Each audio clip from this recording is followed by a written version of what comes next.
All right, ladies and gentlemen, welcome back to another episode of On Tap. We are over a century old right now. We're at episode 150.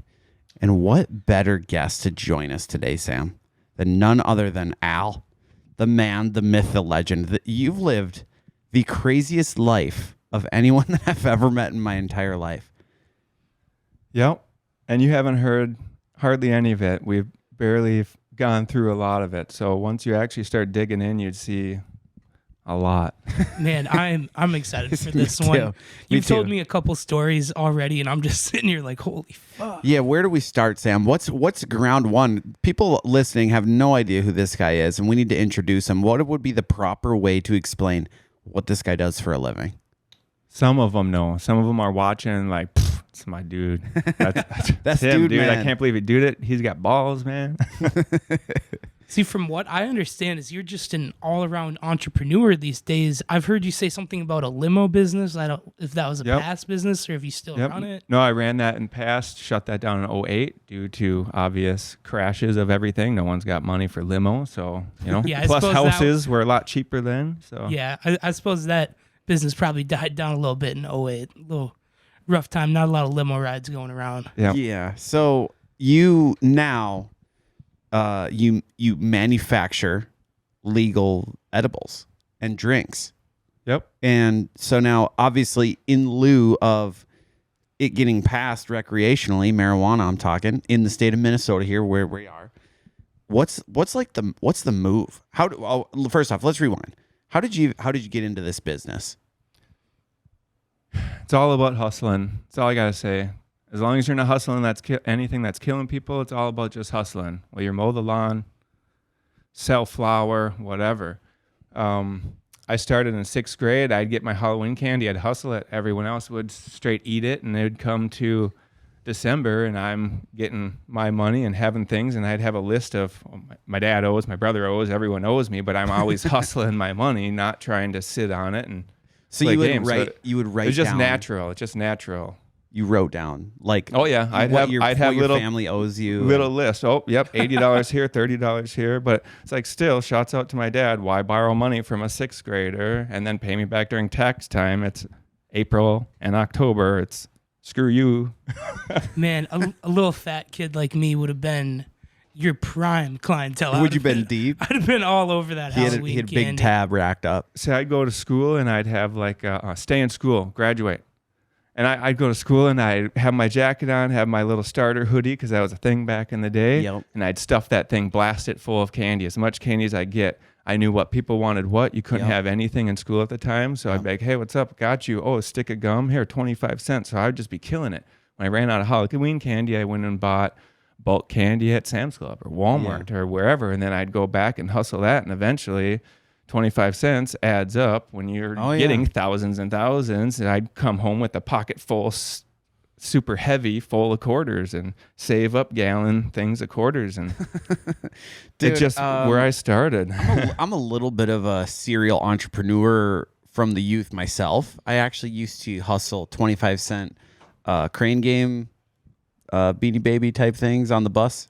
Damn. 25 cents is what I was getting them for. And I was selling for $5 on the bus. I used to Big work margin. at a card shop and video store, and we sold Beanie Babies. That was a huge thing back in the day. Did you you get like do you think $600 that for those a Bumblebee? things are like as collectible as people thought they would be? Oh, it was crazy. As a kid, I think I was like 14 or something, and I was seeing all that come around and people swarming the shop. And I heard you guys got Beanie Babies. I'm like, yeah, we got them. And it's like just having something that somebody wanted where you could pull a profit so that you could eat and your family could eat was always valuable to me. So you're saying you would just sell everything, like anything that you could make money with. Anything that isn't drugs. So you're in 6th grade. I've always stood behind hustling the THC. candy. I've always felt I'm fighting the right fight, the just fight. You shouldn't be able to drink 20 fucking beer and then not be able to have a fucking joint. You shouldn't go to war and be able to get your head fucking blown off, but not be able to have a joint. Yeah. It's insane. Or then have, more. oh yeah, well, I'm sure we'll get into it later.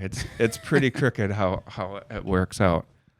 Yeah, so you're hustling in 6th grade. You're already playing with your money. You hustle, you can buy cool things. What was that transition like to high school? Did you Did you up the game a little bit? Did you switch something maybe more legal? Like what was the move in high school? Right before high school, it was more like went on a trip with my uncle. We went down to Missouri, and he was like big into sports. So he'd go, oh, we got to follow the Twins. So we'd go Twins, and they'd follow, and we go see them in St. Louis, and we'd go here and there and go different states and go see them, Chicago, whatever. So we went down to St. Louis, and I saw these fireworks.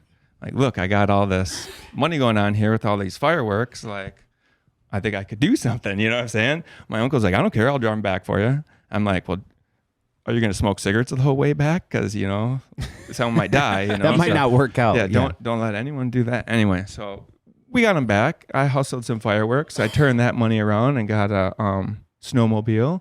Then after I got that snowmobile, I rode it for like, I don't know, 1.5, 2 winter because I didn't have a license yet and all the good stuff, you know. Mm-hmm. Purchased a car, got the car. After I sold the snowmobile, civil asset forfeiture. Lost my first big L.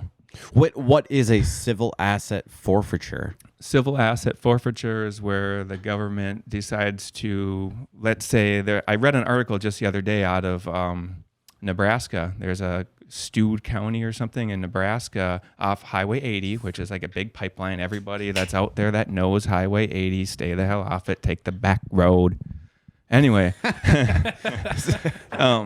so they sit out there and they wait. They pull you over. They see you with mini plate, or they see you with South Dakota plate, or North Dakota plate. I've actually been pulled over going through Nebraska myself twice. Yeah, so driving. So they hit you. They profile you. He's young, got a beard. Look at this motherfucker. He probably Minnesota has plates. 10 pounds of weed on him right now. You know what I'm saying? So then they pop you with the mini plate, pull you over, search, see, 10 suitcases, you're getting pulled out. 2 suitcases, he might harass you a little, you might leave or whatever, but they're on that so quick. So what they'll do is catch you on the way back now, which I've been waiting forever to happen, because they always catch you on the way back to Minnesota versus on your way to California. Did they keep track of like what people are going where, and then don't do anything, but then just like mark it down? Like going through tunnels in between like Sierra Nevada mountain range in between Reno to go up through Tahoe and stuff. That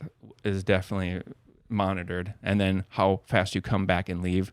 A driver come in and you're back in 6 hours. They'll say why, you know what I'm saying? Yep. But any skilled guy driver or skilled person isn't making their driver sit with their fucking thumb in their ass, because that's costing you lots of money. You put that fucker on the road, you know? Anyway. I see what you're saying. He's just another cog in the machine here. So what they used to always do is, we're catching all these packs. We're catching all these packs coming back. We're getting vehicles. We're getting RVs. We're getting this and that. But then they're getting a lot of rentals. Well, now you're fighting the rental company to get anything. Your civil asset forfeiture doesn't do you shit when a rental company owns that bitch. Now you're fighting them, and they have lawyers and they have money, and they can actually stand up with their fucking nuts and say, fuck you. Where the regular person, you beat them down so badly. You got $10,000 right now to drop down on a lawyer to fight for a fucking vehicle that's worth $17,000? Absolutely not. God, no. Fuck you, we took your vehicle. So what they do is, say you go legit guy. He was heading to Reno. He had like, I don't know what it was, $18,000. Not even that much money. 18 fucking thousand. Trying to drive out. He's heading west. So they're not getting the loads heading east as much. They're getting the cash heading west, because they know that they're having the load and they're having the vehicle, and they don't got shit. They don't got shit. Where if they take the money, now they think that they're hurting you. Now they think they're busting your criminal organization. All they're doing is taking down a little tiny mule, a little tiny nothing on the road. You know what I'm saying? But they take everything. So they're getting the cash before you go. So a legal guy that can't fight for it, they're taking your cash. That dude that got his $18,000 taken, poor guy, it's gone. You know, my dude himself, when he comes here, he'll tell you he had $58,000 taken from him heading through the same way. And taken the same way. If you sign the form, hey, you can go home right now. You don't sign the form, hey, you're going to jail. Guess what? You signed the form. They took $58,000, and you know, in the future, a week from now, 10 months from now, whatever, he'll confirm this. But they take the money from him. They let him go. They send, and all because he had a one hitter. His passenger had a fucking one hitter. Okay, so they take $58,000 cash from him, heading to Las Vegas. They send the form to the IRS. The IRS sends him a big payment. Now he owes the IRS money. So they already taxed you 100% by stealing everything under civil asset forfeiture, but then they posted and made you pay taxes on the money that they had just stolen from you 100%. So it's the only time that I know of that you can be taxed over 100% is in this line of work, and it shouldn't be like that. Do they go to Anheuser-Busch and fucking rape him and all his, you know what I'm saying? Break well, down I think his part fucking of it doors? is the legality, right? Like they get you on the fact that it's not No. legal to do In that, right? California, don't get this wrong. Let me set my shit down. I'll be 100% Learn me honest. something. In California, I went out there and I was 1,000% legal. I had everything written down on a whiteboard. I had every fucking rule for that year written down, plus the next year coming written down. When the cops had broken into that property, they had erased everything. I even had the owner of the property's address written down that was on the other side of the fucking country, who they went and fucking arrested. Like, they did some shit so that they could steal Bobcats, side-by-sides. You know I'm watching you fuckers. Civil asset forfeiture. I don't know if many of government officials are watching this, but I do know. I guarantee Kevin one Hart of them's going to probably be. So let's take it back. So your first car that you ever bought, you get taken away from the feds. 1991 Ford Probe, and I wouldn't say the feds. I would say Isani County. Jeff Ed Blad. He's a very, very, very, very cruel man. I was convicted of a assault charge on my stepbrother, which he could come on here to fucking, tell you what's up to. I never assaulted him. I never hurt him. My dad's girlfriend lied about it. I ended up getting an assault charge on him, and they locked me up. I ended up doing like 13 months on a crime I didn't commit. Oh my God. I spent 3 months fighting it in a place called Lino Lakes, RJC, maximum security as a kid. These places should be fucking outlawed. Unless you kill the motherfucker, you should never be put in a place like that. Yeah, as a kid, I always knew RJC. This is the place you never want. Lino Lakes, RJC, I've spent almost 2 years there in maximum security lockdown as me. You're talking 7 days a week, 23 hours a day lockdown, 15-minute break in the morning, 30-minute break so that you can get a shower and fucking be outside of your pen, and then another 15-minute break, bedtime. Jesus. That's insane. You try that growing up. While everyone else is making relationships and kids and families, you try that when you're growing up. That's the juvenile jail, right? And I was in there for crimes I never did. Here's the other thing, too. Before the police had seized that vehicle, I unfortunately had my mom call the police and say that I stole the vehicle, even though the vehicle was half in my name and half in her name, because she had got the loan so that I could finish paying it, because a snowmobile didn't pay for the entire thing, just the down payment. Anyway, so the cops looked at me like I had stole that vehicle. So later on in life, they would stop me and be like, "Oh, I pulled you over. You're in a vehicle that didn't look like yours, so we figured that you stole it." And I'm like, I'm on my way to NA, and if I don't go to NA for all the other crimes you guys have convicted me of, then paraphernalia charges and shit when you're a kid. Now you have to take UAs. Now they're all over your fucking ass. Now you have to go to NA 3 times a week. You have to do this. You know what I'm saying? So I told them, if I don't get to my NA in a certain time, they lock you out. And they say, "Oh, you're too late." Fucking, you know what I'm saying? You're not trying to come. You're dicking around. You're too late. So I told the officer, "Look, dude, if I don't go there, I go to jail. I can't be late." He's like, "Well, we noticed that you're in a vehicle that isn't yours. And we think that you had stole it, so we're going to hold you here while we search it." And I told them it's my dad's girlfriend's vehicle, and I didn't steal it, so go ahead and call. So they sat there and called and sat there and made me wait like 20 minutes. Of course, I missed it. And of course, my fucking probation officer, Jason Vandekamp, thanks piece of shit, violates me. I go to fucking jail. I go sit in jail. And as a kid, there isn't like post bail. There's your dad don't give a fuck about you. Your mom don't give a fuck about you. Fuck you. You're in jail. That's it. You're they call it a ward of the state. So once you become a ward of the state, they own you. You go in there, they're getting paid hundreds of dollars a day, and I'm getting 15 cents worth of taken care of. You know what I'm saying? Not only the physical abuse, mental abuse. And the place I've been 99% of the people I know would be a fucking murderer if they have been to the places that I've been. So, I mean... Wait, hold on. Shouts out to Elton Stoner down in St. Louis. I know what's up, man. You know what the hell's up. Fuck Elmore. I know you're going to watch this, bro. We love you, man. Sorry, I had to do that for my dude down in St. Louis, yeah. Hey, shout out. Shout out. We'll give you plenty of time at the end. I'm going to meet up with you again one day, dude. So, I mean, let's go back to square one here. Have you ever been to therapy before? No, my girl says shit like that. Dude, that motherfucker would go home like. That's I was just wondering. Like, he couldn't hold the burdens I've fucking been through. I've listened to kids get their fucking teeth bashed out for not taking their fucking meds, running around fucking having their clothes ripped off, kids having their fucking arms broken, kids being fucking raped. Like, I've been through some shit. Damn. Yeah. Well, here's the lockup as a juvenile. We're not really adult shit is pussy shit compared to juvenile shit. You're fighting another adult that you're fucking silly, beat his fucking ass or sit the fuck down and shut the fuck up. As a goddamn juvenile, dude, it's a fucking scary beast because you're being beat by a guy that's 400 fucking pounds. I got beat by 3 of them, Armando Garza, Tim Comstock, and fuck you guys. Anyway, they ran the place called Elmore Academy. Elton knows it. He actually was fortunate enough to run away on home leave. And I said, go, Elton, go. And I got my fucking ass beat. But fuck that shit. I love you, Elton. Elton Stoner. I'll never forget your name. You're my only friend out of there. Fuck everyone else. Man. So we're not obviously real familiar with the clink, if you will. Oh, dude, I've been through some shit. You have done a little bit of prison time yourself for marijuana charges. Yep. How long were you in prison for, and what were you charged with? Well, technically, they've been holding me in prison for over 25 years. I've been fighting this war on the front lines like no fucking joke. There's no one else that's holding up at the same fucking caliber. Every fucking day I live this shit. Everyone else does this shit part-time or after work. They roll up a blunt or something. Where'd you get the fucking blunt from? Who made that happen? For 25 years, this guy and a lot of my fucking people and a lot of my fucking friends. Have you ever smoked swag before? Have you ever smoked some bright fucking green swag? You're welcome. I definitely. You're welcome. have. Thank you, man. Have you ever smoked the seedy fucking shitty fucking black brown fucking seed shit? You know, swag, fucking nasty shit where you fucking crack it open, it rains to hell. Oh yeah. You're also welcome. That's just what the skins give you. You know what I'm saying? You get what you get. You don't fucking bitch. Or they say something like "mamorte." Anyway, we'll move on. So, how long did you do time for, and what was the marijuana related charge exactly?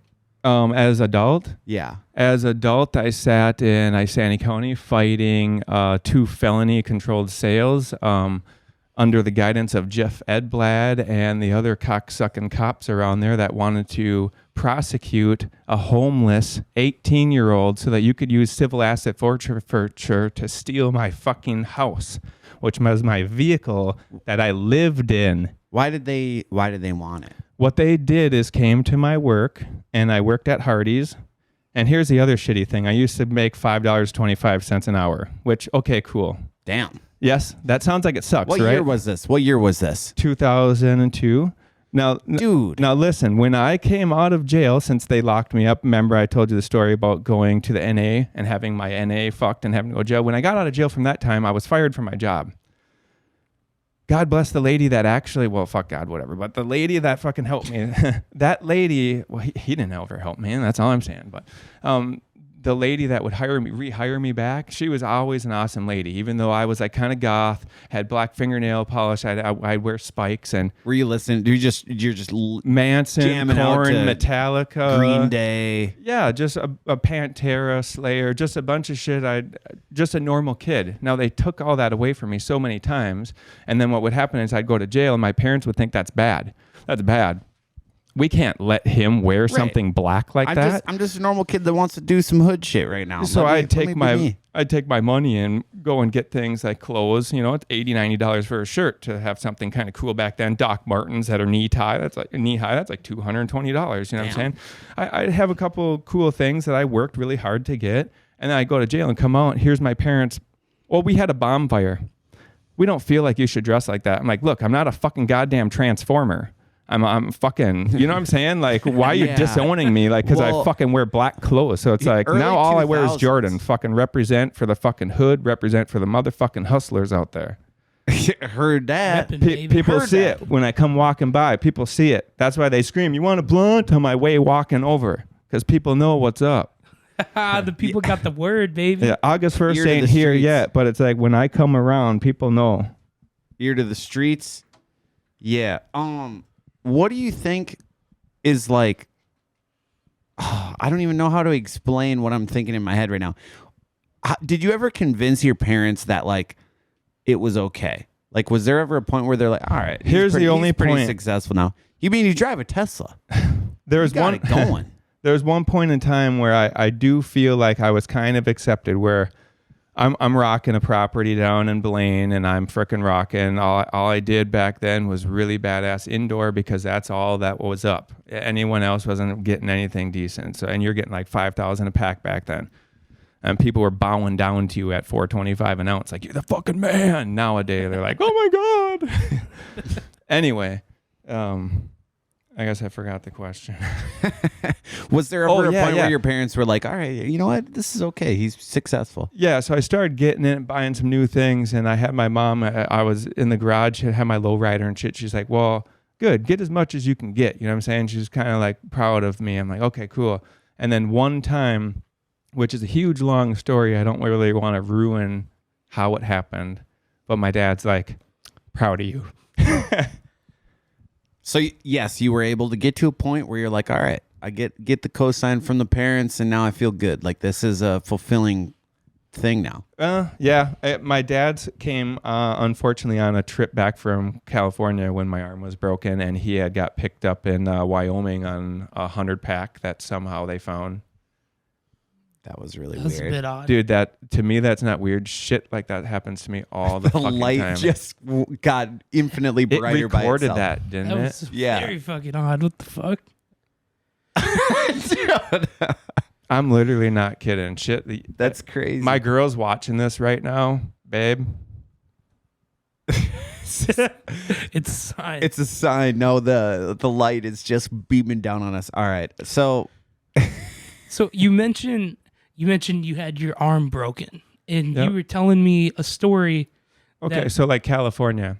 So like I moved my whole life from Minnesota. I'm sick of Minnesota. I'm sick of being prosecuted. I'm sick of being fucked with. So I grabbed up, I had $52,000 in debt to a certain person that helped lend me money. I grabbed an RV and a vehicle, and I drove from all the way on the East Coast to the ocean. I drove all the way out to Sacramento and started putting my roots in California to start over 100% legal. Yeah. Not be searched, not be prosecuted. I just want to be a normal fucking guy. You're sick of being in Minnesota, building your shit up, getting busted, having everything taken away. This is why genetics are the way that they are. I had some pure genetics. Now people have fucking 80 breeds crossed with 30 other breeds, some bullshit. It's the THC percentages are higher, but the actual strains are all fucked up compared to how they used to be 20 years ago. Like, you could get a pure granddaddy strain instantly by half the people I know. Now, good luck. Girl Scout cookie? Yeah, maybe, but now it's crossed with 3 other cookies and platinums, and you know what I'm saying? yeah, I just watched this documentary about these guys on Vice that travel the whole world to get pure strains of, like, you know.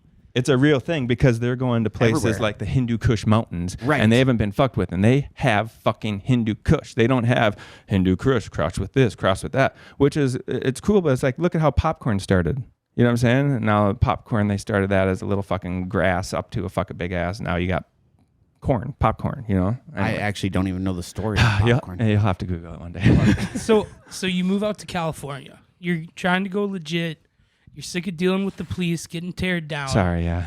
So how does it go for you right when you get to California? So What's your game we're plan? out there in an RV. We're chilling. I'm banking stuff back and forth. I'm helping organize people that are in desperate need of saving their properties and other things that they need money for so their transport. They're, you know, helping everything out, helping everything move, or people work for me because I'm not in the state, kind of thing. You can't be everywhere at once. Someone doesn't want to pay, you got to go talk to them, or whatever the deal is. And I always try to smooth stuff over. I don't be like, I'm killing your bitch ass. You know what I'm saying? What the fuck good does that do? You go punch that motherfucker in the face, but is he giving you your fucking 5,000 back? You know what I'm saying? It's like, not if you punch him in the fucking face. But it's like, you chill out. Tricks of the trade. You wait till his tire blows. He needs a fucking tow, or she needs this, or you know what I'm saying? You wait till they're at their most desperate minute, and you either say yes or no. And normally I'm the guy that says yes. I'm a fucking sucker to help people. That's another thing that's a bad trait, in this line of work. Yep. But it's like I would have never made it to where I have if I didn't get out in the line and trust people and say, yeah, you're good. My buddy that will come on here, he'll straight tell you he's had $200,000 to $300,000 that he's owed me. And it's just a fucking number on a piece of fucking ink on a goddamn pencil. He could say, fuck you, bitch, I ain't giving you shit. But bosses don't fuck around. You know what I'm saying? You're never going to make it to that level. Plus, you know, the skins and the homo morte and whatever. So they don't want you playing games. But anyway. Yeah. What's that quote from Ernest Hemingway? It's like the easiest way to trust somebody is to trust somebody. You know, like if you're going to trust them, you got to give them all your trust. I just find good people that are trustworthy and you stick with those people. Everyone else, fuck them. You know what I'm saying? If you say, hey, I need help, I need help, I need help, I need help, and you keep helping the same people over and over, and then the one time you're like, hey, bro, I need help, and it's fucking crickets from 73 fucking people. Yep. Like, hold on. I mean, I just did this and that. Isn't your vehicle running? Oh, no, bro, my wash machine broke down and shit, I can't give you anything on that $500 edible because my wife got mad at me. Like, what the fuck is that? You know what I'm saying? That's a one thing about this game that I really do hate. You don't go to work. Let's say you do 9 to 5 construction. You're doing fucking paving all day long. You don't come home, get your paycheck for $1,700 for the week or whatever the fuck you make out there and say, there you go, Johnny. Hopefully you pay me back, dude. Hey, it's going to be interest-free. Rock it a week, 2 weeks, a month. Fuck it. Just let me know when it's cool to give me my money back. You know what I'm saying? Yeah. And people just look at it like, fuck you, because now it isn't you control this, you control that, you control this. It's we're trying to get in the stores, and me brought to you with Kind Bud Supply Co. and my other buddy, which I will let him introduce himself as whatever the hell he feels like. Whenever he comes on. So, guys like us, keep it rocking, dude. If you can't fucking get product or your product ain't good, search out Kind Bud Supply Co.'s product. One way or another, you're going to see my lit drink, or you're going to see my lit candy, or you're going to see Deca or Deca shot, Deca drop. We got so many things coming. Hard candy line, truffle line. If I could stop having cotton candy, yep. Freeze dry ice cream sandwiches. Shouts out Brian. What's up? Anyway, hey, that dude rocks a Tesla too, so he knows what the fuck's up. He knows when the Teslas meet, good things happen. So you sponsored our 420 episode. Yep, with I CPS did. Dave and DPK. Those Deca shots, dude, those things taste phenomenal. Give us a little peek behind the curtain here, and like, what makes your drinks so much different than everyone else's? Because I've tasted some of these other drinks that are for sale at some of these shops, and they just don't do it for me. I just have to look at them. You can see that the emulsion process isn't on, and they're not getting anything on. What they're doing is they're buying what's called a nanoized powder, which it has to be nano in order to be powdered, whatever. So they're buying a nanoized powder and dumping it to a liquid. So it's becoming a water soluble. So when they make a drink, it soaks to the bottom, and there's the big ring of crystallized shit that you have to shake up and drink. Where mine is really clear, you shake it up, man, you're good to go. We try to get the taste on point. We've been using a new flavoring that's 1,000 times more potent than our last flavoring. So we use very, very, very little, but it goes a long way. But also really expensive, and the nanotech itself is not cheap. Waiting for China to send in a new machine versus spending $6,000 here is always a better deal. Yeah. No, that's a good. But it takes. That's a good point. Most people aren't going to put the money and the proprietary aspect and the R&D into that when they can go and buy something and make something for a little less than what I'm making, but it's junk. But people are buying it. People are buying the shit out of it, but they don't know my product exists.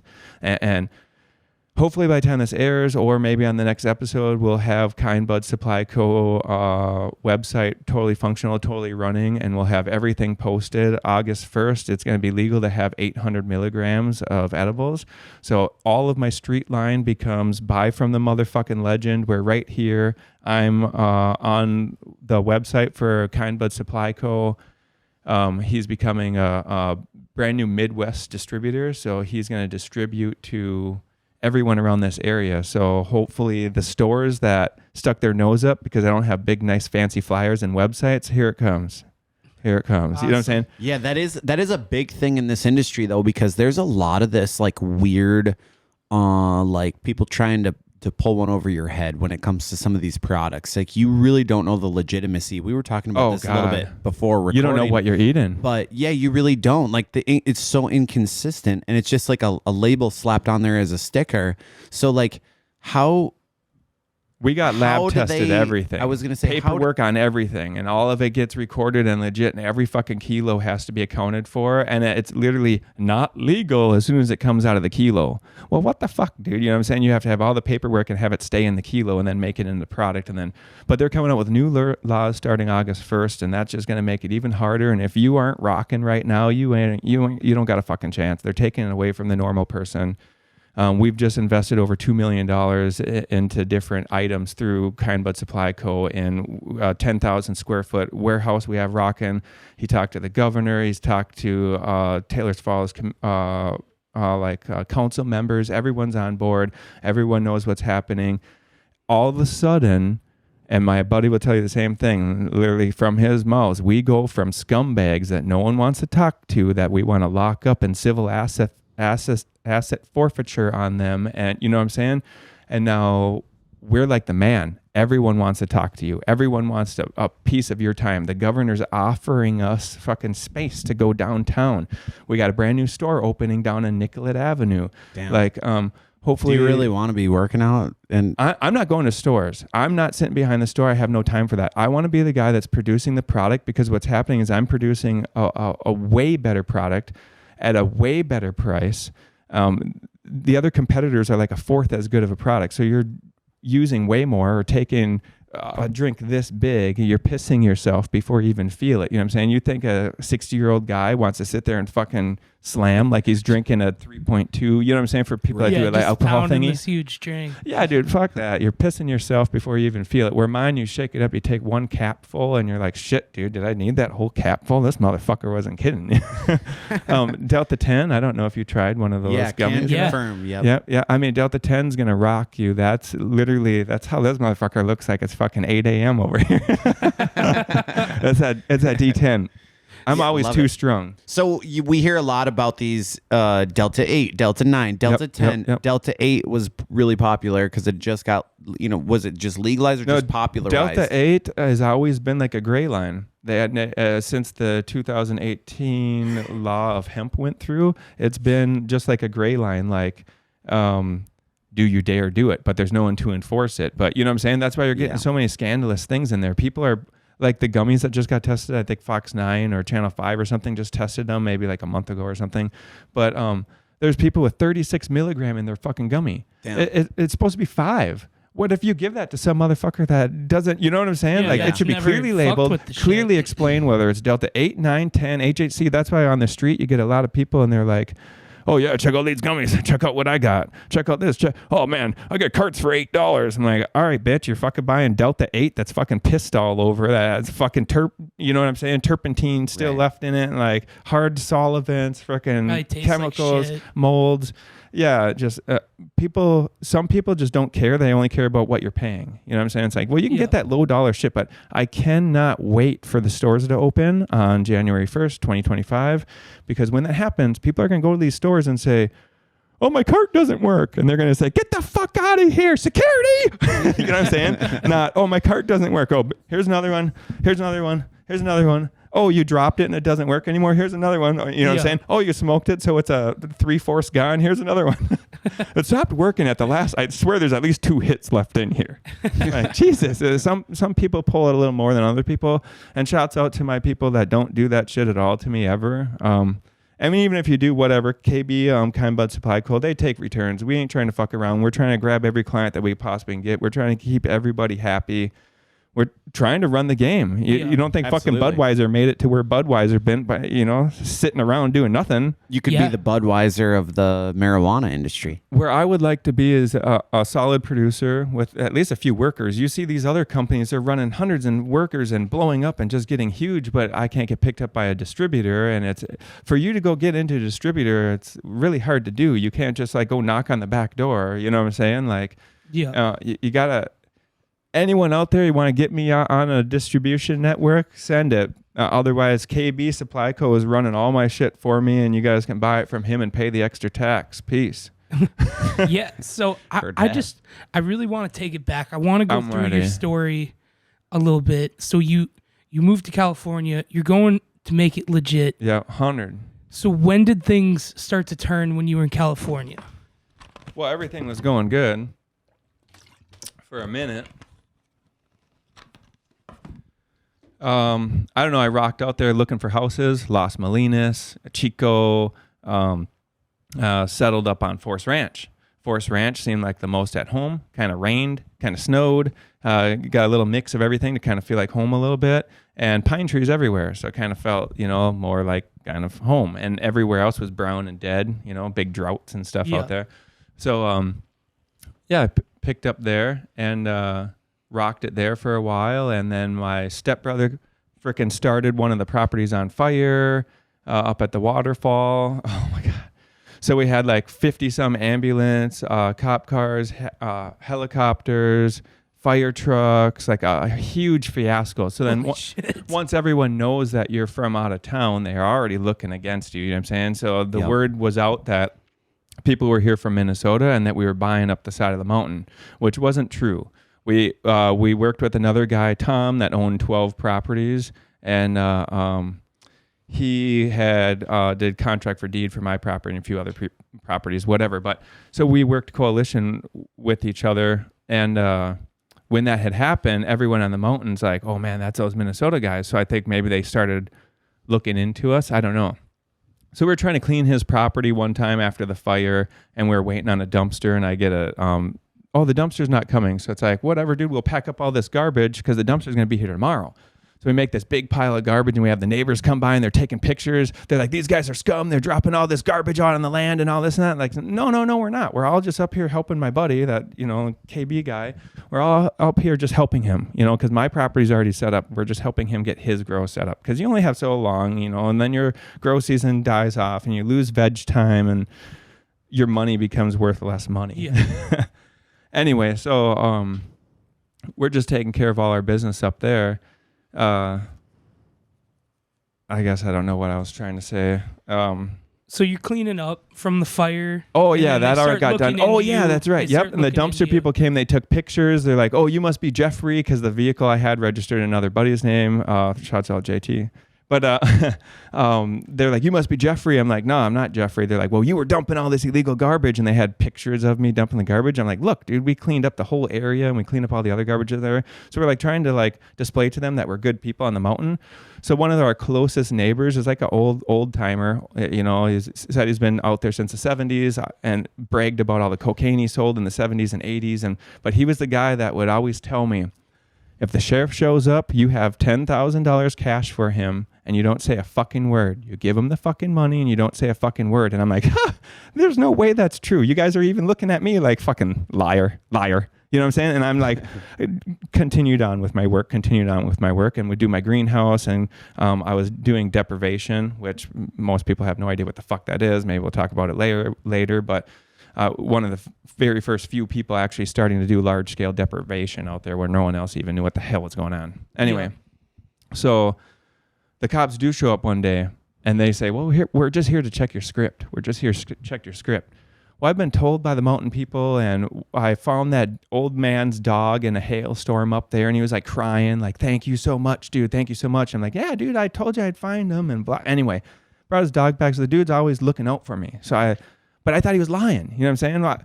Would you think that if I said, hey, a cop walks in right now, you give him 10 bands on you and we're all good to go? You know what I'm saying? You'd be like, oh, yeah, fucking right, dude. Yeah, I didn't even bring 10 band. Yeah, I'm going to jail. I don't even bring 10. I don't have $10,000. Yeah, out there, then you don't want to go. But anyway, so they came and they say, well, do you have any guns here? Well, no, we don't have guns. I believe strictly, and you shouldn't have guns around unless you're using them. If you are going to use the gun, whatever said reason, bring it. Otherwise, don't have the gun. Don't have it on you. Don't hunt. Don't, whatever the hell you're doing. You know what I'm saying? Leave your fucking gun at home. But anyway, so we tell them, I don't believe in guns. We don't have a gun. We have a BB gun that we shoot the mule deer with because they try to bring in the mountain lion, which is also no fucking joke. Mountain lion all over out there. But anyway, So we're like, get rid of the, we don't have no guns. And I didn't talk to him. I'm hiding in a fucking closet, just to explain. Yeah. And the window's open. I can hear my tenant at the property talking to him. Because in order for me to do everything 100% legal, it couldn't have anything in my name at all. So I had the landlord renting to my medical patients, which by law out there, you're allowed to take care of. You drink your soda or whatever you got going on that costed money. You need your sunglasses. You need diapers for your baby. You need a phone card. You need food. All that shit you're allowed to recoup. Your rent, your electric. In the law, how it was written in 2014 in California, it was written for you to recoup that money. You weren't supposed to profit, but you could recoup that money. So we would take product and go sell it to dispensaries.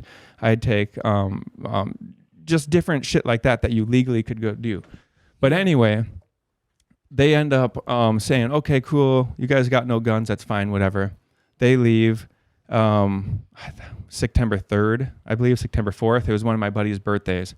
I had all his friends come in because I didn't really trust any of my friends to know I wasn't in Minnesota or know where the fuck I was or know any of this shit because, a lot of people are scandalous as fuck once they see that you are getting it and they are sitting on their ass playing PlayStation.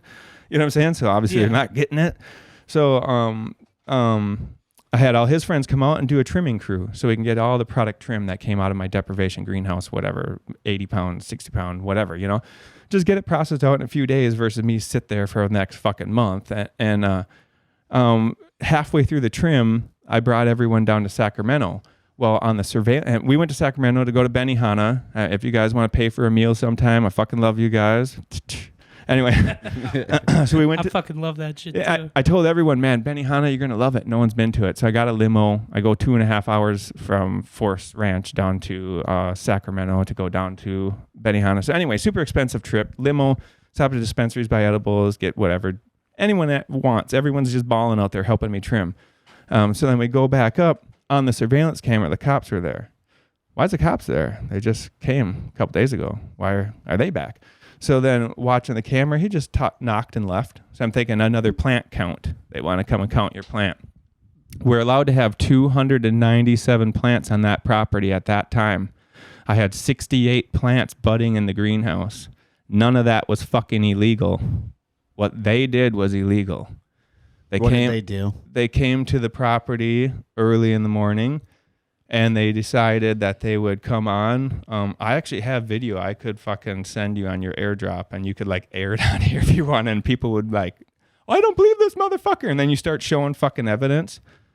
Different story all of a sudden.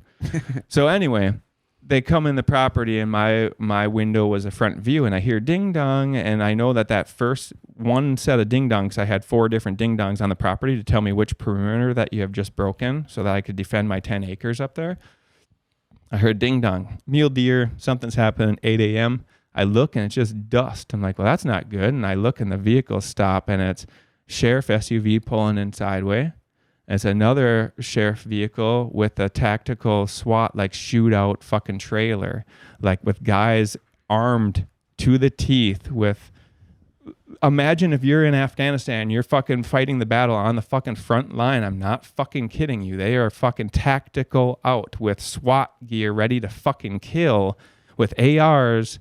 Not hey, stop and let's check your plants. They're hey, we're going to fucking kill you. Nowadays, they're ready to go to war. Nowadays, they give you a fine and your fine is a maximum of $500 a day. Tell me if you give a fuck about $500 a day if it takes you 60 days maximum and you got $6 million.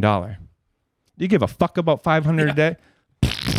Take my 30,000. You know what I'm saying? But now that's how they're raping people the most out there now, which is fine. Come get me. You didn't take my properties. You didn't take my side-by-side, my Bobcat, my store, my restaurant, my gas station. Fuck you. Anyway, that's if they ever watch it. Fuck you. And you can't tackle for shit, bitch. So they're pulling in ready for war. What are you thinking? What's going through your head right now? I'm thinking, fuck my life. This is the east side of St. Paul's tactical unit, violent offender task force all over again. When they send the violent offender task force after you, these are the guys that come out in an armored vehicle and chain up and rip your fucking house down. These are the motherfuckers that flashbang you and beat the fuck out of you once they enter the property. These are the motherfuckers you run from. Period. When I did not run in St. Paul, I regretted it every night of my life. Every night. You run. That's what you do. You get out a fucking window, you get out the fucking attic, you do something. Either that or you stand your ground. You get your own AR, you get your own fucking 200 round drum with fucking hollow point, and you show them what you got. That's what they made. You know what I'm saying? That's why so many people that would have been in my boots, they'd be that guy. They wouldn't be the guy saying, I don't believe in guns, blah, blah, blah. Oh, you owe me? I got 13,000 this dude. I got 6,000 this dude. I got 18,000 here, 13,000 there. I got so many different people that owe me so much money, and I fucking need money. But do I sit out there and say I'm coming to kill you and fuck up your family? You know what I'm saying? Like, Hey, bitches. You need a new bitchin' hat? Head on over to the description of this video and click the link for twistedbitchcattlecompany.com. Use code ONTAP10 for 10% off your next order to get yourself one of these bitchin' hats. Don't be a bitch. like, man, dude, you need another pack. All right, you only got half the money for it. I get it, dude. Shouts out to Mitch. He was a buddy of mine that lived in Rush City. He actually just died a couple months ago, so I'm sure he'll never see this. But sorry to hear that. Yep, he was a good guy of mine. He was always rocking, helping people, and I think he had alcohol-related issues too. But dude was always a really nice guy. He'd always call me Bud. Anyway, cool guy. We miss you, dude. R.I.P. So they're just about like what are the officers doing? Are they about to break into the house? Are you running? So what they did is they pounded on the door and they're like, sheriff's office search warrant, and which is legal. They have to announce that, which they did announce that. But all I heard was, fuck my life, get out of here, fuck my life. And my little poor chihuahuas are sitting there screaming, and they've already been through the East Side Violent Fender Task Force doing the same thing. One of the dogs had died due to some situation. Anyway, the cops are just fucking horrible pieces of shit. So when they come and they're coming for marijuana, that isn't fair. That isn't right. Who the fuck did I hurt? Just like my probation lady told me, which she was the only probation lady that I ever didn't fucking hate. And she told me, well, if you don't start paying your restitution, you're going to go back to jail. And I'm like, well, how do I owe restitution? Isn't that if I harmed somebody, if I did something wrong to somebody? And she goes, yeah. So that's why you owe that $20,000. I'm like, I don't get it. Why don't you look up your computer? Tell me who I hurt. She's like, yeah, I could do that quick. She goes and looks it up. She goes, no, this is buy money that Sherburne County has used against you, buy money. So not only did they get all the money back, got all the product, stole all my fucking vehicles at that time, but then they also taxed me like they didn't get that money back. So now I owe them. So that's how, remember I talked to you on the phone, I told you something about, let me go on there and fucking talk about slavery and how DOC equals slavery and how they actually run the real slavery. Not fucking black shit, not fucking brown shit, not fucking whatever, white shit. Slavery, real fucking shit. They run it through the Department of Correction. Just like this. They put you in jail. So I'm in jail in Sherburne County. I'm collecting a debt. $35 a day, $95 a day. I don't give a fuck. I don't even fucking remember anymore. But I owe them X amount per day. So I'm there. I clearly can't make any money to pay them, right? So I owe them that money. And if you don't pay when you do get out, guess where you go? Back to jail. Right back. Back to jail. So she says to me, you got to start paying this restitution. Call it what it is. Call it what the fuck it is. We'll buy money. No, it's robbery. So let me start paying for you guys to rob me. That's fine. Well, we need $200 a week. Now, this is 2012, and I just had been released from fucking prison. I'm living in the fucking casino because I have nowhere else to fucking go. You think I got $200 extra a week? The casino's letting me stay there for $7 a day on the player card. You really think, or comping it, you know what I'm saying? You really think they would expect me to pay that? But anyway, so I started paying what I could, when I could, where I could. And she's like, well, if you don't pay, go back to jail. And I told her, well, I don't have any money. You might have to just send me back to jail, violate me because I can't pay you back right now. And she goes, well, you're going to have to get the money before next time. So I told her, well, how do you think I'm going to get that money? Get back on your computer. Tell me how the fuck you think I'm going to get that money.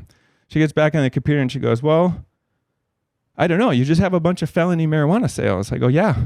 I sold 6.9 grams of marijuana flower under a quarter fucking ounce. and 9.6 grams of marijuana, which was also put on me as a felony. Thanks, Jeff Adblad. So that's 2 felony points on my record for 6.9 and 9.6 grams. Nowadays, they're going to have stores open up. They're selling that every fucking second with people lined up around the fucking block, but you're still ruining my life over it.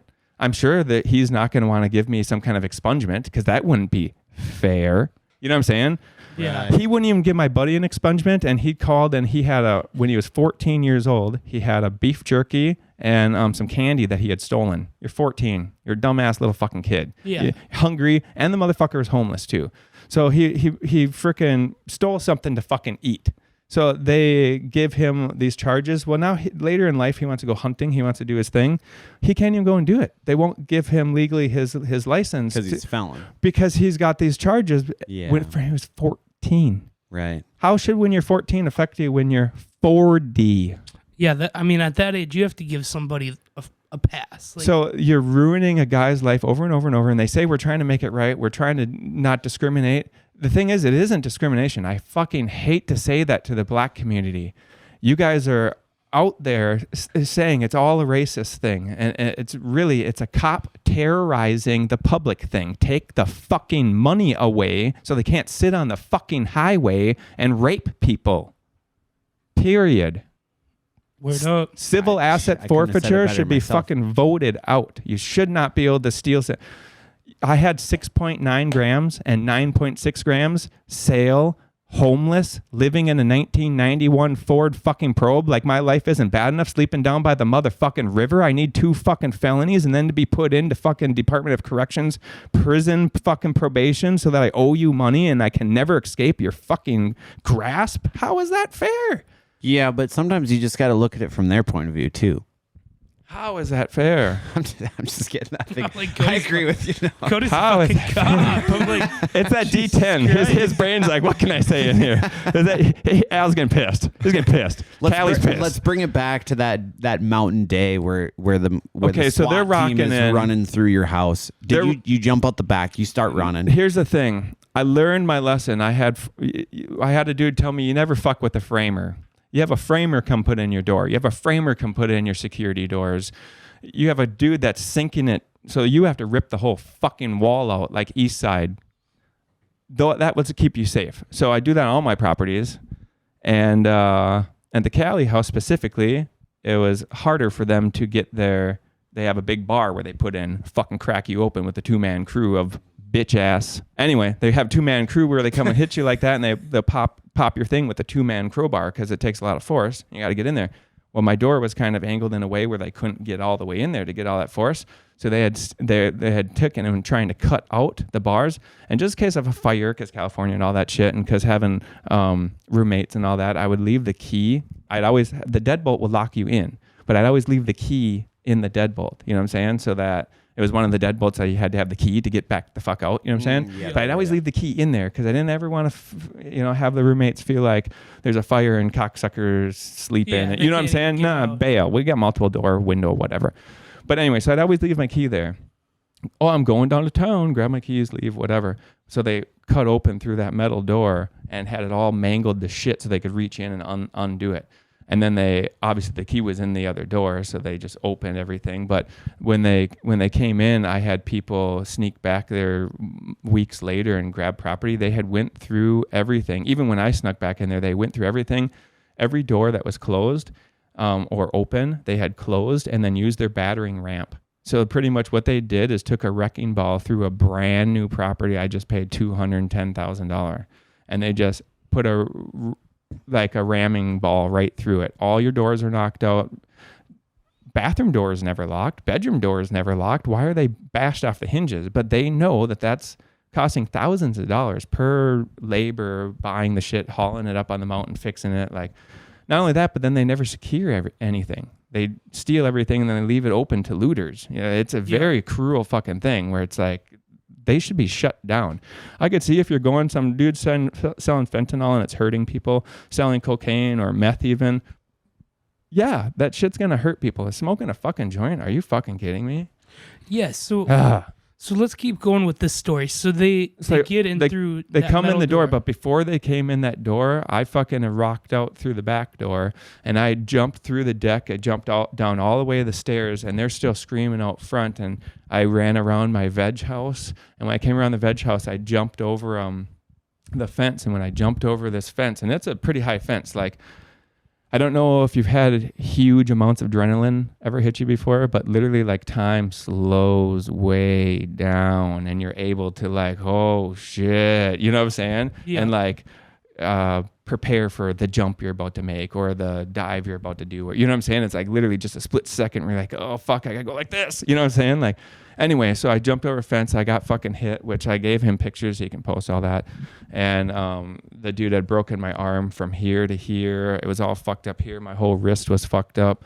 And I ran through some raspberry bushes because I knew these motherfucking bitch asses would never run through shit. It was just shredding me. So my legs are shredded. My hands are shredded. All my palms. Everything is completely shredded. And as I'm running, they're screaming, stop or I'm going to shoot you in the fucking head.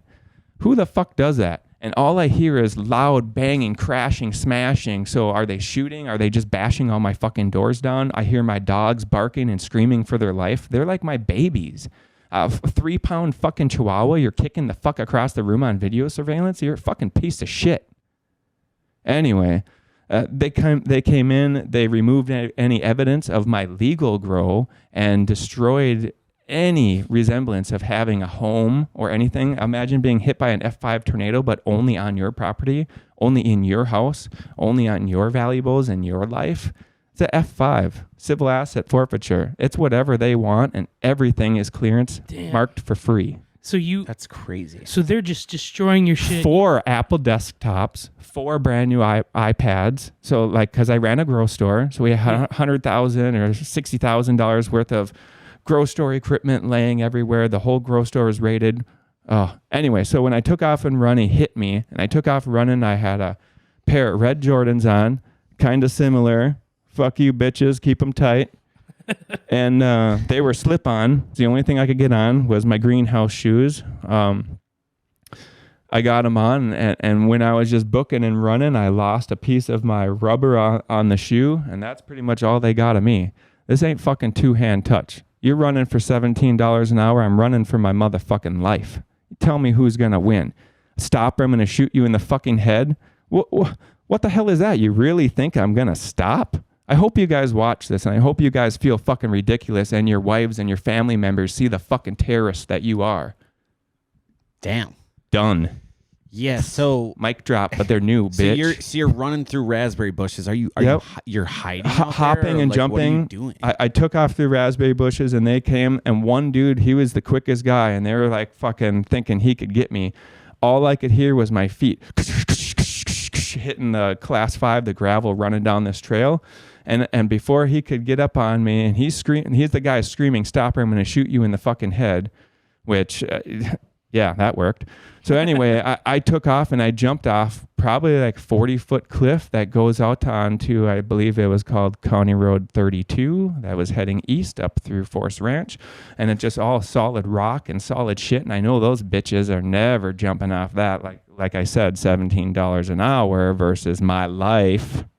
Anyway, so I jumped off there like a fucking crazy gazelle. That's the moment I realized I don't have my glasses on anymore. I got contacts in right now, but I didn't have my glasses because it was so dusty I could never wear contacts there. Anyway, so I had my glasses knocked off. I lost my hat. My hair was all pulled up to a ponytail like this big, so it's just all, I'm just mangled. You've seen my body. I was just fucking mangled. But I get out of there. I start running across another neighbor's house across 32, and they start screaming, this is private property.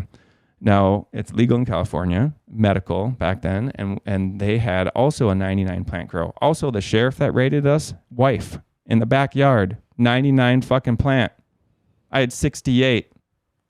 See you at trial, bitch. I love that. I hope all that shit airs. Don't fucking edit me at all, because anything like I told you I said is complete fucking truth, and it came out of my mouth, and I wouldn't have fucking said it unless it was a fucking experience I went through. I have no fucking time to dick around. Right. Just on the way here tonight, they're fucking everywhere, heat everywhere, So- working with the fucking informant. You jump off of this 40-foot cliff onto a bunch of rocks, onto a bunch of boulders.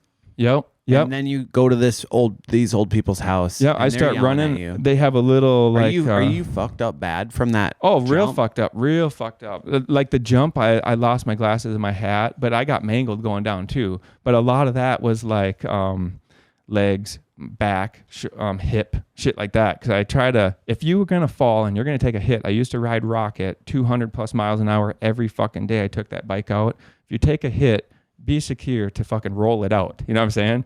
Or you're dead. You try to, you're dead. You need to just like roll it out and just transfer your motion until you either aren't dead or stop rolling.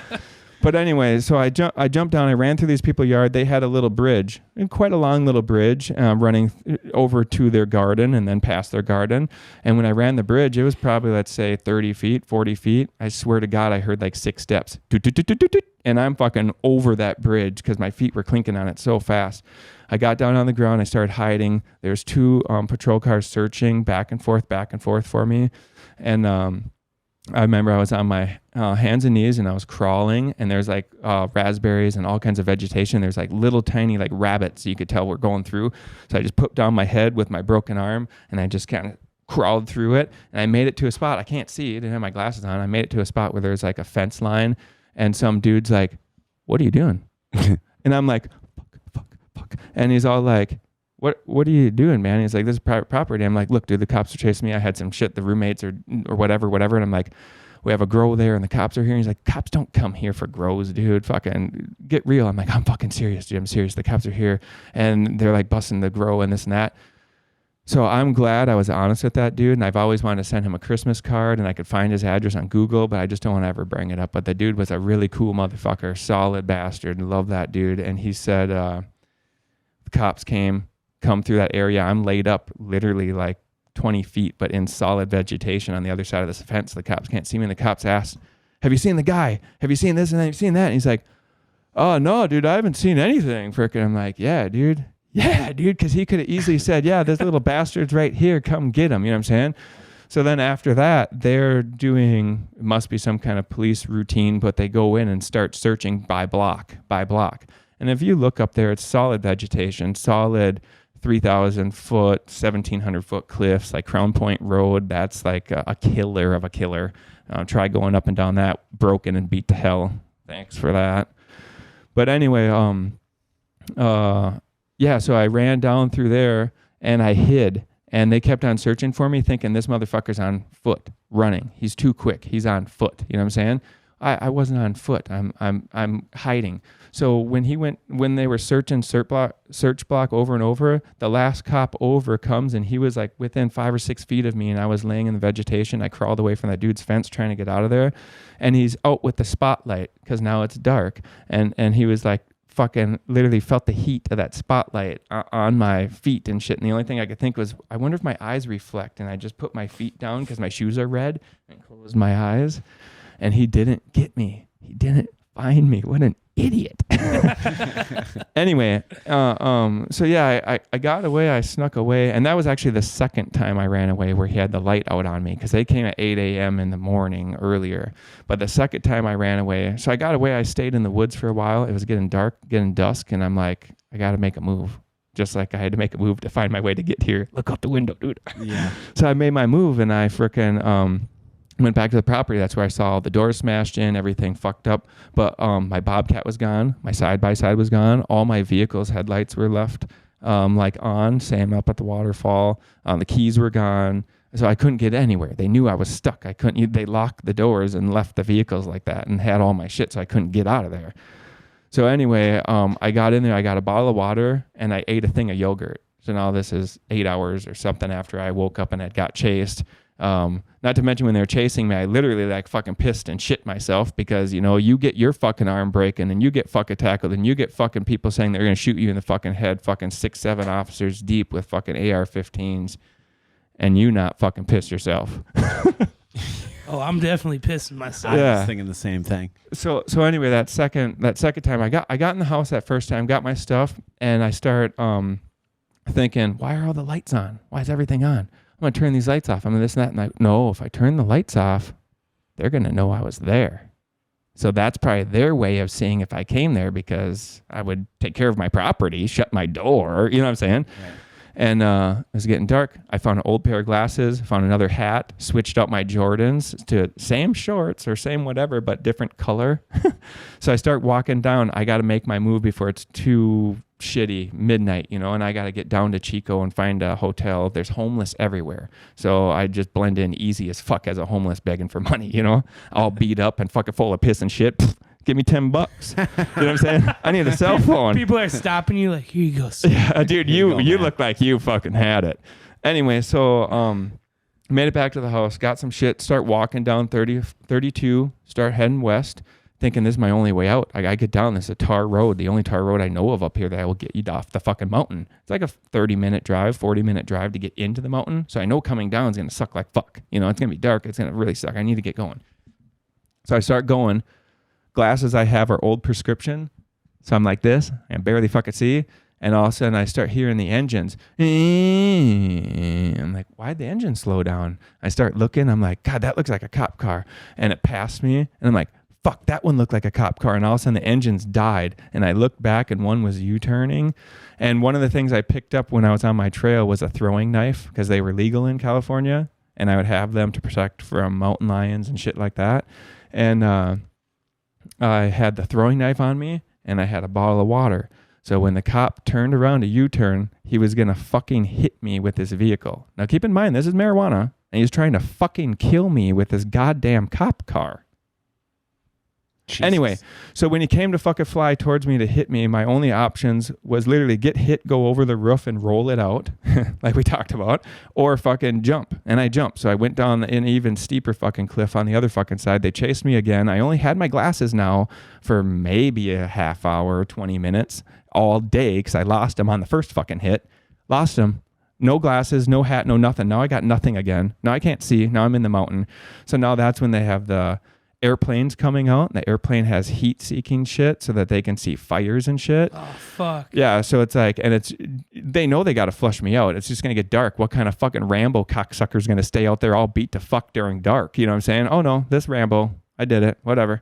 So I found sticks and vines before I had went back to the house the first time, and I had used sticks and vines, and I'd wrapped my arm up to kind of, because I kind of knew when I did like this, it felt like it was like falling. Like it was literally falling off my fucking arm. Yeah. So if I did a support and then another support and then, 4 support and then wrap it really tight with vine, it felt less.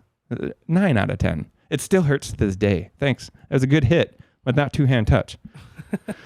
And anyway, so then I lost my glasses, lost everything again. And that's when they ended up searching me, getting me with that fucking light. And I had went way further back into that hill. And I had one of the other things I had grabbed. I only vape. You guys saw my Mighty or Volcano.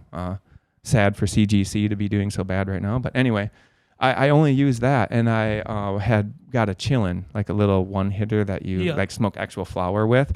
So I'm out there desperate to just like try to relax with while they're broken I can. So I go inside my shirt and I frickin' start smoking the chillin', just one hit, and like trying not to cough. And as I do that, fucking light comes through the woods, maybe like a football field and a half away. Like, what was that? And I'm like, fuck my life, dude. And then, you can hear animals out there. But when the plane would come, I would roll pine needles back and dig myself underneath it and only have my neck above there, because I figured if my heat signature was just my head, and this is weed. You're chasing me around. You're going to shoot me in the fucking head for weed. Now it's illegal out there, so I wonder what the fuck they think about that now. Shoot me in the head because I do heroin. I got you. Go ahead. Take your shot. Yeah. Crazy to me. But for weed, it's like, are you kidding me? That's like you have a beer, they're going to shoot you in the fucking head on the way home tonight. Why? Yeah. What did you do wrong? It doesn't make any fucking sense.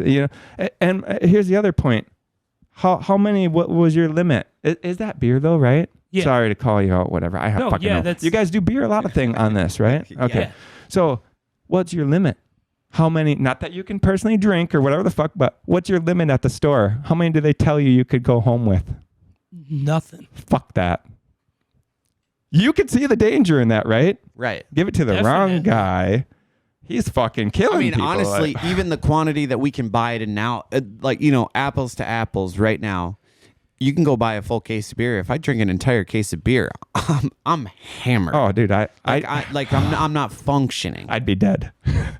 Something about having the genetics that I have, like different pain medications or being put under, like say when I had to get put under for surgery, I'm telling them, count back from 100 or whatever. I get to 0 and then I'm like, now what? 1, 2, 3, 4, 5, 6, 7, 8, 9, 10, 11, 12, just like freaking out. And they're like, no, you're fine. I'm like, but now here to find out what the genes that I have, the HRMRC1 gene or whatever the hell it is, but that would give you the red hair mutation or whatever, that allows you to take more antiseptic for like going to sleep, kind of whatever. Anyway, who cares? More higher anesthetic or whatever. And I deal with pain a lot better than anyone else can deal with pain, which would tell you why I could have my arm wrapped in fucking vines and be like, fuck you. Laying in the woods, jumping off a cliff. Two cliffs. So that night goes by and I just chill. I'm cool. I made it back into the property because they're gone. I ran again. It's like 2 or 3 in the morning. I didn't dare fucking budge.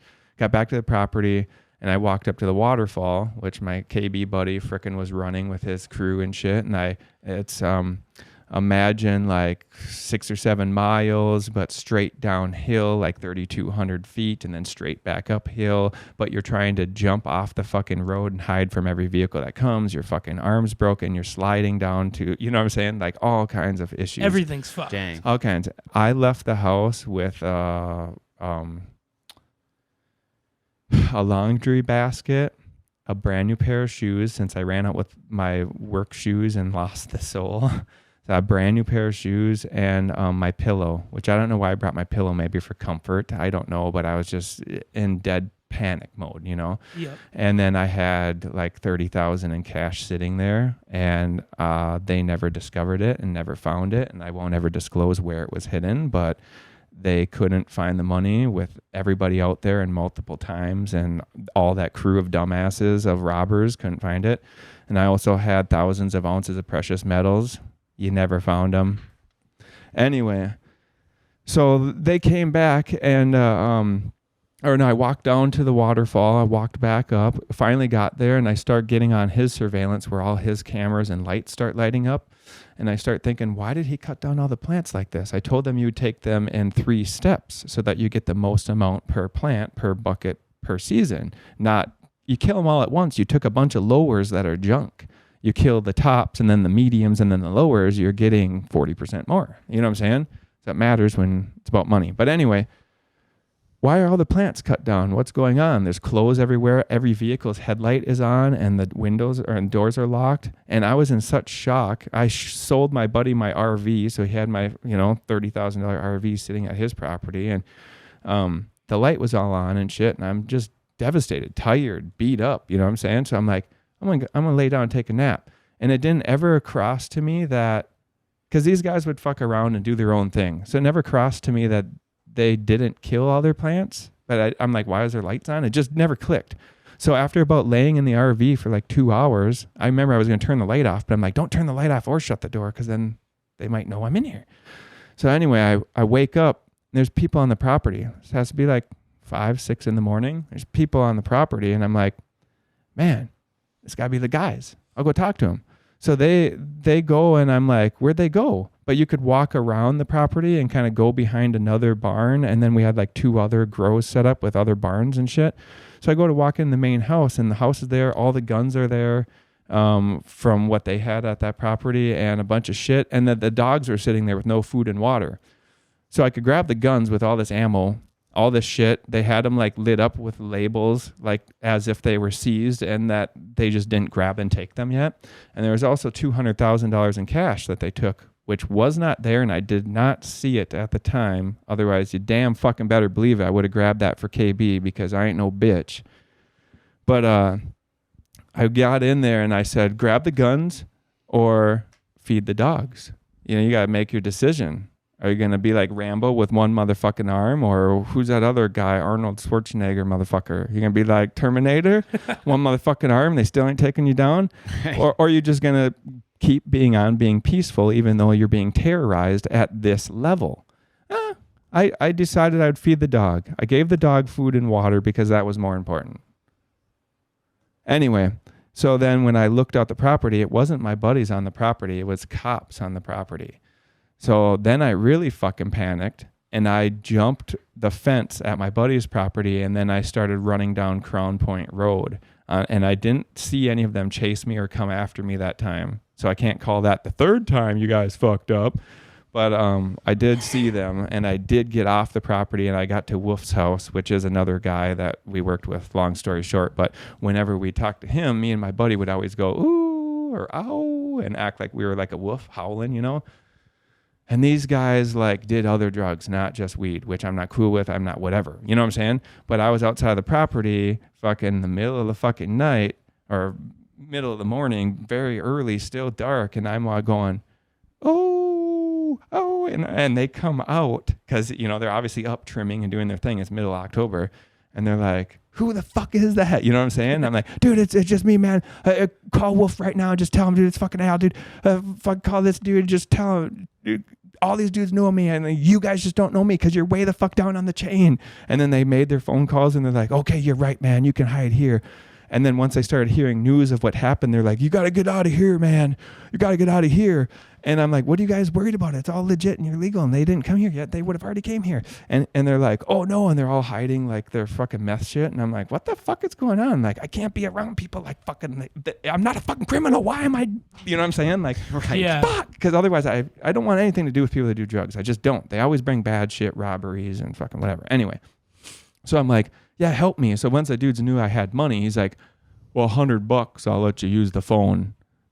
Okay. Well, I don't have much of a fucking choice, and I have a fucking whole handful of fucking blues, so $100, let me use the phone. The only phone number I could remember was my dad's number, and I called him, and I'm like... What was that conversation like? Well, it wasn't good. I remember I left a message with my mom before that, and I said... The ATF came, they took the dogs, I have nothing, they did this, they broke my arm, and I'll just telling her all this shit, and she's, I think, still has that message recorded. That'd be awesome to show you, but I'm like, I'll call you back in a little bit. Of course, the dude wants another $100 to use the fucking phone, because these are fucking dopers, not fucking just nice stoner, you know what I'm saying? Anyway, the dude could see I'm bashed up and broke up. I'm like, just get me a ride out of here. So we got another property that's almost halfway down the mountain that we called the cabin, had 80 acres, and that one didn't get hit yet. So he goes, oh, little bro, I'll bring you down the cabin. I want $400. Like, what the fuck, dude? So now I'm on the back of a four-wheeler that's only supposed to have one fucking person on it, have two fucking people on it, going down Crown Point Road, which is like multiple people died out there the year I was out there. Oos flipped his vehicle out down Crown Point Road and killed his passenger. It's horrible, treacherous terrain. Now I'm on a fucking four-wheeler doing it. Like, anyway, so I get down to the cabin, and I go, I'm beat up. I'm fucking just beat. You can see all my cuts and shit on me. I'm just beat. I got to try to shower or something. Well, we don't give a fuck. We don't got hot water at the cabin. Those guys just toughed it out. They had nothing. So I hopped in the shower, grabbed one of their towels and tried to dry off, but it just felt like fucking molten lava. Just burning. You could imagine. You see these pictures and you could imagine I have water that's freezing cold running over me to get clean from piss and shit and scabs and just getting annihilated from dirt stuffed in wounds and everything else. Since I had 68 marijuana plants, I should be killed, right? Anyway, so I got down there, I showered, did my thing. We'd always leave shit at the properties. Like, that was my personal property that I was going to buy and keep, and same with my other one. But anyway, I'd have a survival guide and things like that. So, you know, they come in, they see, oh man, this dude's a survivalist. He knows how to live off the land. Like, who the fuck am I chasing? You know what I'm saying? But anyway, I'm there. I take the shower. I turn on the TV, and I had seen noon. It was noon the next morning, and the news was on. And I forget the lady, but she pronounced my name all wrong when she pronounced it later on in life. But I was on the fucking news, and all the properties were on the news, and I'm like, fuck, dude, fuck. I got to get out of here, because I'm literally like 3 miles away, just lower on the mountain at a new property that's completely full of the same fucking shit where they're going to come.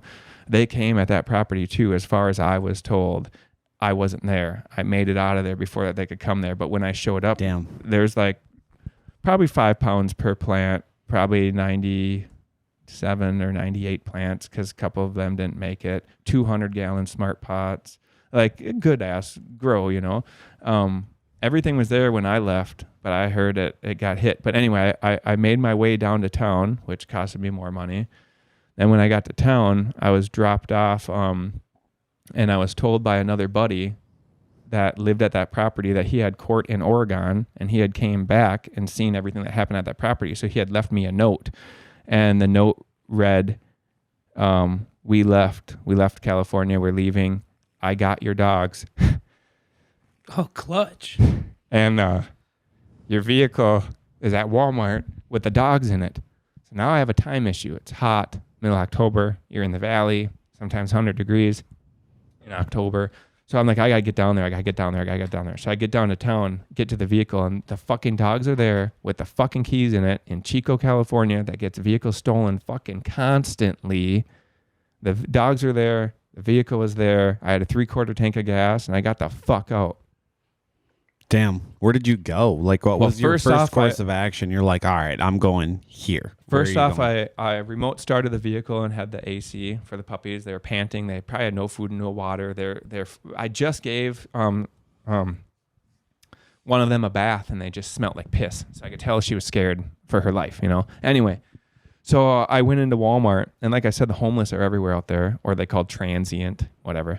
So I'm like, I'm blending in. I'm just beat to shit with dirty ass clothes. I went in, I bought a new burner phone. I came out with 1 or 2 phone numbers, but my guy that was working for me in Minnesota had a copy of my phone. So I say, look in this and give me this guy's number. It's listed under this, you know what I'm saying? Look for Egg. Get Egg's number. Look for this. Get, you know, just not even real people's names, but just to look on my list of my phone so I could coordinate with people, talk to people, and figure it out. So I got the dogs, I got my laundry basket, I got the car, I got my phone, I got out of there, and I stayed at a local casino because, you know, they're like sovereign citizen, sovereign nation. There's a nice lady there that freaking helped me out, and she goes, oh, it looks like you fell, but she like can hardly speak English. And I'm like, yeah, too many cerveza, deca, you know, like too many. Anyway, I fell in the woods and like trying to explain to her, I'm like, could you get me ice? But she can clearly see something's clearly fucking wrong. And the lady got me ice and was really nice, but some foreign chick. But anyway, so I stayed there for like 3 days, and I figured, well, because they're looking on the plates of the vehicle and they're looking for this, they're looking for that, I don't even want the vehicle by the place. So I parked it nearby at a fucking truck stop where I know that they're running through all the time. So if they hit the vehicle, I would know, okay, well, there goes the vehicle, and then they know that I'm, you know, whatever. Yeah. But they think I'm at the truck stop. They think I'm in the bathroom. You know what I'm saying? So anyway, I made a couple phone calls. I had a buddy of mine. He was an investor, and he used to help me do things. And he said I was coming out because he was going to buy a property with me and build a house on it, and just a bunch of other opportunities I missed because they fucked me. But he said, what if I come out there and get you? I'm like, well, that'd be like Jesus himself coming and helping me right now. I'm like, I don't ever expect you to do that. And I never, dude's in Denver or Fort Collins or whatever, you know what I'm saying? Like Denver, Colorado. You're going to drive from Denver to fucking Redding or Corning. I was actually in Corning at the time. You're going to drive to Corning, come pick me up. Like, you're the motherfucking man. I fucking owe you my life at that point. You know what I'm saying? Like, you're the man. And he was a nice enough guy. He came and picked me up. And then he started getting scared because of everything going down, the news, you know, and it's legal at that point in Colorado. And he has other stuff that he has going on. He don't want to be too in the line of fire, you know? Right. So I'm like trying to protect him at the same time. But he's like, I'm going to have to drop you off, dude. I'm going to have to leave you in Reno. And I'm like, well, that's fine, dude. I got some money. I'm like, can you put a hotel in your name for me? Because they're really stringent out there. They want to know who the fuck you are, that you're not running some fucking young kid doing sex shit or whatever the fuck people do. Look, I'm just a normal guy that smokes weed that wants a fucking hotel that has 2 chihuahuas. Please help. So the Hilton Inn, love you guys. They took me in. Pet room. They're really nice. Gave me a bunch of shit. And then I made my way to Cheyenne, Wyoming. Which Love is that place. Another jaunt. And then I was searching, and there's restaurants you can bring your dogs. I got nowhere to go. I'm stuck in Cheyenne, Wyoming. Can't find my rest of my ride home. Can't figure anything out. Start making phone calls. Well, I can't get hold of my dad at all. I got hold of my dad's girlfriend, but not my dad at all when I made my phone call and did this and that. Talked to my mom eventually, but anyway, find out the shocking revelation that my dad was picked up in Wyoming. It was in the middle of the fucking country. The same day, the same morning, roughly same time. So you're talking Monday morning, October the 13th, 2014. The worst day of my life until I die. The worst. You're talking about $2 million of civil asset forfeiture going on, plus over $2 million in pensions and retirements and shit like that was stripped from the property owner due to them putting charges on him for money laundering and felony growing and a bunch of other shit, even though he never touched a plant, he never fucking touched a dollar, he never had anything on anything ever. But because of how the criminal justice system works, if you don't have enough money and enough balls, you're guilty. Period. If you have enough money and enough balls, you're not guilty. Look at Michael Jackson. Anyway, period. If you have enough money, you're not guilty. Or in California, they're known for letting you pay to stay. So basically, the end of the whole thing ended up with you hardly being, close to the end. But you being where? Like you... I'm in Cheyenne, Wyoming, and I'm figuring out that my dad's gone. Now, I authorize $5,000 cash to my dad's wife or girlfriend at the time, because that's what his bail was. So she was driving from Minnesota. So they arrested him. Oh, yeah. He was sitting in there still. And he was super fucking pissed. When I actually did finally talk to him, he was super fucking pissed because he's like, what the fuck took so long? And I'm like, look, dude, it was a long story. The whole ride home, I didn't get to even explain half of what happened to him. But that's when my dad said he was proud of me. But I got my way to Cheyenne, Wyoming, and I found a place that would drive you like a, I don't know what the hell, little taxi guy that just drive you around wherever you want to go. Mm-hmm. Little Uber guy before Uber was a huge thing, whatever. Yep. So I told them frickin', all right, give me a ride. I want to go here, because the place I was going to, I believe it was called Lusk, and that's right outside of the prison. So I knew that when she had bailed him out, she would leave the prison area and go through that town. So I strictly told her, you need to go through this area and you need to stop at this rest stop. And she didn't know anything that happened. She just know that my dad's picked up, and I authorized for her to have a bunch of cash for her to go get him. And she has to be at work in a few hours. You know what I'm saying? So it was all fucked. Yeah. So then I go, you have to go to this rest stop. She comes to the rest stop with my dad, and I come out of the woods all broken, and I had my laundry basket, my pillow, my dogs. That was it. I abandoned the vehicle in California. I left that cocksucker, you know what I'm saying? And then I later had paid for my dad to take airplanes to go get all my vehicles and anything that wasn't stolen left in the property. They stole all the big screens. They stole my fucking bed. Who steals a bed? Yeah, it's a $5,000 Tempur-Pedic ergonomics, but who the fuck steals someone's used-ass bed? That's crazy. It's good luck sleeping in that. It's a little sus. Yeah, I'm sure they're sleeping good at night because I get that $17.95. Damn. Well, I mean, that might be. That's the best story that we've ever had told on Tap. Dude, I would agree. You have no idea. And it doesn't even end. I literally come out with the laundry basket and the dogs, and my dad's like, "What the fuck are you doing here?" So then I explained kind of partially what I did to you guys on the way back, and he's like, "I'm so proud of you. I'm so proud of you. You got out of there. How the fuck did you get out of there? I'm so fucking proud of you." I'm like, "'Cause I never stopped. Never stopped." And but I never stopped, and I never slowed down. That's the difference of $17 an hour or your life. Absolutely. So the whole way back, I'm broken. This fucking car is manual. My dad's tired. My dad's girlfriend has to sleep because she has to be driving school bus in the fucking morning. And I have to make it back to Minnesota in time for her to do so. Otherwise, she's fucking pissed. So I'm driving a little fucking Volkswagen diesel, fucking trying to shift it with my arm all fucking bashed, trying to steer a little bit and shift a little bit. And yep, fucking sucks so bad. But You're kind of like the David Goggins of the marijuana industry. Dude, that's just one small story. I have stories that have happened so many times that it's just, I don't know what good could possibly come of it other than like the laws that they have made. People like me should be first in fucking line. You want to fucking run a grow, you have ambition and you still want to fucking do it, it's yours. Not, here's a $10,000 application fee. Denied. Ed Blad said, denied. No. And back to Ed Blad when I was a kid, he's like, plead guilty to beating up your stepbrother and you'll get out of here today. Just plead guilty. You would have already been out of here. I plead guilty. I went to Elmore Academy for a 6 to 9 month open-ended stay. And there's kids, if you don't do good in the program, you just stay there. There's kids that are there 22, 23. It's called EJJ, Extended Juvenile Jurisdiction. Jesus That's Christ. insane. Yeah, anyway, I mean, when I told you, like, oh, it's going to be 45 minutes. I don't know about how should we do this or that. Like, dude, I'll fucking tell you one fucking story and you're like, maybe tomorrow we'll get into the other stories. A part 2 is...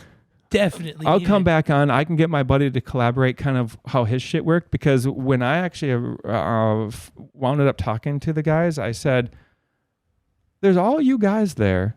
None of you got away. None of y'all ran. None of y'all, you got all these ARs, all these fucking guns, all these illegal fucking but you got no cojones? You got no ball? You can't. If you need a gun to kill someone, maybe you shouldn't kill someone. That's a fucking good way to put it. Period. I love that. That's Period. my new life motto. Awesome. Well, Boom. Hey, I think we've got to wrap it up. We'll do episode again. This Yeah, was we got to great. do a part 2. I can't Is there wait anything? for part That's 2. just me in the vehicle heading back through South Dakota. Dude, it just gets the biggest shit show. Is there anything or anyone that you want to plug here at the end of the episode? Well, I definitely want to plug KB Supply Co. I think that's the way that's going to be. Shit's going to start going 100% legit. It ain't going to be the scumbag in the corner fucking scared to go out anymore because you're being hunted and sought after to be the next guy into slavery. I think it's going to start changing. People are going to accept marijuana. They're going to accept the people that smoke marijuana. They're not going to look down on them because... And now starting August 1st, guess what? You can hold that fucking ounce bag in the fucking air and check it out in the fucking sunlight. You don't have to be fucking hiding in your fucking car. Hide it. Fuck that shit. Put it in your ass. The cops are behind us. I'm walking around with an ounce on my fucking necklace saying $200 donation. What's up? All day. Fire. You smell that? That's my necklace. Have you ever watched Trailer Park Boys before? I have a couple times, but unfortunately, the only times I've ever watched it, first thing I would do is eat a bunch of mushrooms. Yeah, okay. So I don't remember a whole lot other than the cops raiding a grow there and me going into some panic, That's just dripping sweat everywhere, being like, oh, they're coming. Just turn it off, dude. Just please turn it off. You got to watch it. There's a character on there named J-Rock, and you kind of remind me of J-Rock a little bit. And I fucking love J-Rock. You know what I'm saying? all I know is I literally keep it real. And you'll never find someone that's going to keep it more real than me. KB dude comes on, he'll tell you the same fucking thing, dude. When it's ride or die, I'm fucking right there fucking riding. I ain't out there scared fucking playing PlayStation talking about it. I'm fucking being about it. There's a reason I'm on this motherfucking show, and I don't know quite why it is other than we're coming to the legal market. If you want to buy something from the fucking legend, that's a way to support me. That's a way to support my products, my shit, my life, my kids, my family, my shit. A way to get back something that's been fucking taken from me for years and years and years. I've been on the front line for 25 fucking years. I've never backed down. I've never fucking been so scared where I said I would fucking quit. I'm fighting the good fight, the just fight. If I don't have fucking $10,000 for an application fee, you should fucking give it to me for free. I should not be denied. I couldn't have said it better myself. That was done. a hell of an outro. That's a Done. good way to go All right, out, brother. we'll see you Thank you next so time. much for your See time. you next time. Time to vape one out.